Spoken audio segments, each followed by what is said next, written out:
Your gut is known as your second brain.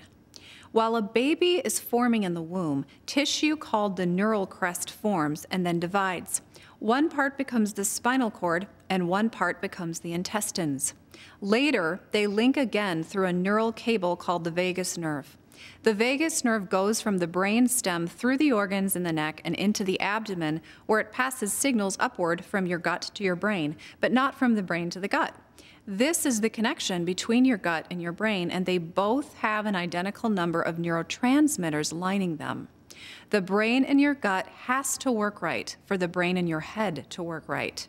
Support healthy brain function by consuming plenty of probiotic-rich foods, healthy fats, and pure water. I'm Ann Schechter, and this is the Wellness Minute.